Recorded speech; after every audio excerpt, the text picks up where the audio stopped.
Another day and the start of another news cycle as we move into some wrestling news. Starting with AEW news as Tony Khan is set to have some more major announcements to make very, very soon. That has to do with the future of AEW and will be very special for AEW and its fans. It is very likely or very possible that Tony Khan's announcement could have something to do with the eventual arrival of AEW Fight Forever. Because how many more TV shows can AEW make? And also, you gotta figure that the announcement for the game will come soon enough, especially if the game is still rumored to be debuting or being released at the end of March. But speaking of the latest announcement, or speaking of Tony Khan's announcements, Tony Khan's latest announcement, I believe, was late February, and it was to announce the arrival of AEW All Access, which will take place after Dynamite's and provide an inside look into the backstage world of AEW.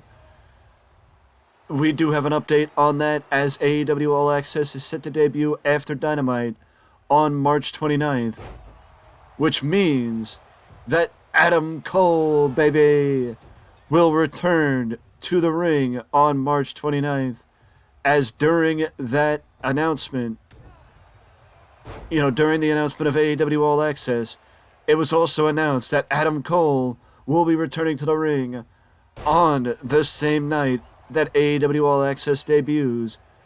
So that means after nearly a year out of the ring, Adam Cole will be returning to the ring on March the 29th. Which means, unfortunately, Adam Cole will miss Revolution, as Revolution takes place this Sunday, tomorrow, March 5th, live on pay-per-view, with the first AEW Iron Man match taking place on pay-per-view for the AEW World Championship. Maxwell Jacob Friedman will defend his Burgundy Beauty against the American Dragon, Bryan Danielson. And Jamie Hayter will defend her Women's Championship for the very first time in a triple threat match against Saraya and Ruby Soho. All that and more tomorrow on AEW live on pay-per-view when AEW puts out their first pay-per-view of the calendar year, AEW Revolution. We will be doing a preview like we normally do for pay-per-views for Revolution before the pay-per-view alongside the news. Probably at least one news video or some video of that ilk. But either way, that is tomorrow. We got more news to get to, so let's hop back on.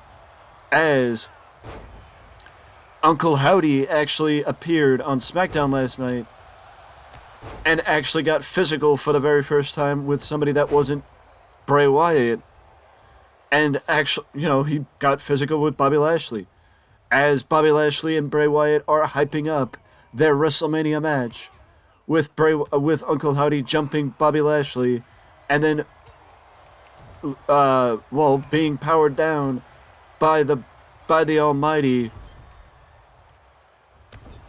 He was powered down by the Almighty until some spooky stuff took place and Uncle Howdy disappeared as Bobby prepared for the spear. As the mind games continue with Bray, Uncle Howdy, and Bobby Lashley.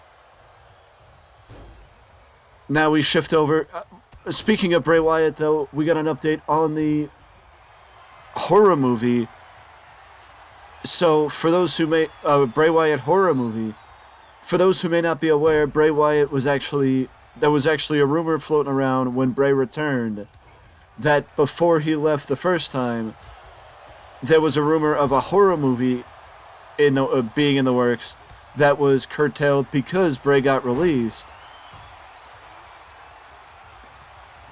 And Jason Baker, who was a special effects wizard, went on, did an interview recently speaking about the Bray Wyatt horror movie, and Jason actually went on and said that the movie is still in the works, but the only reason why they've stopped working on it is because at first, the reason why they stopped working on it was that Rob Fee, the director of long-term storytelling in WWE, brought on by Triple H after he took control of creative, and Bray Wyatt were working for WWE.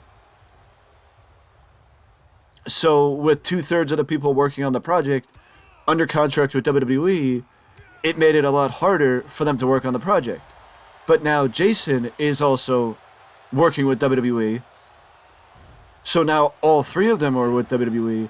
So as Jason put it, they're still working on the project, but they don't have as much time to work on the project with the fact that all of them are with WWE now, because they're all spending the time working with WWE. As everybody knows that Rob is pretty much one of, if not the main people working with Bray for his creative, but I doubt that Rob is only working with Bray on creative and not the direct, because he's not the director of Bray Wyatt storytelling, he's the director of long-term storytelling, so he works for WWE, not with just Bray Wyatt. But I think that it is a strong possibility that maybe at some point we could see something with a horror movie and Bray Wyatt getting together, because I think a Bray Wyatt horror movie would be a perfect outlet for the Eater of Worlds, and something that WWE should look into, because, I mean, especially if they have people who are actual Hollywood writers behind the project and not just WWE people. But, you know, WWE Studios has, like, all the movies WWE Studios put out weren't bad. You know, all the movies that they put out with WWE Studios weren't bad. Some of them were, you know, okay.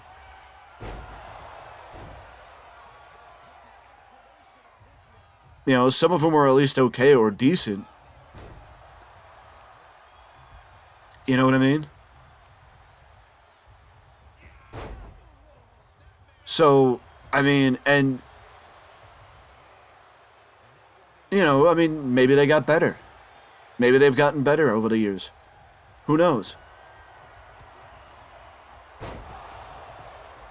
You know, maybe they've gotten better over the years. Who knows? I would love to see a Bray Wyatt horror movie come out, though, just as a way to get Bray Wyatt a little bit more attention and a little bit more in the public eye. But, speaking of WWE news, recent AEW debutante, Commander, who was a part of the Face of the Revolution ladder match last week on Dynamite, is actually on WWE's radar. He's actually on WWE's radar, and someone WWE is very interested in, which is not surprising because of the past WWE has had with trying to find the next Rey Mysterio. But right now, Commander is under contract with Chaos, the smaller of the promotions down in Mexico, and one of the promotions that Conan is very much included in, as it is reported that Conan is one of the reasons why Chaos started signing talent to protect themselves from companies like WWE coming in and signing their talent. So even if WWE or AEW are interested in Commander with his contract with Chaos, it's not something that could be addressed as far as him coming up and exclusively working for them. But with Chaos working directly with AAA in a partnership with AAA, it does give AEW the advantage to use talent like Commander in the future because of their partnership with AAA. And another reason why WWE should look into partnerships. But with that being said, that's it for this news video. We got more news to come in the next news video, so stay tuned for that, and I will see you in the next video.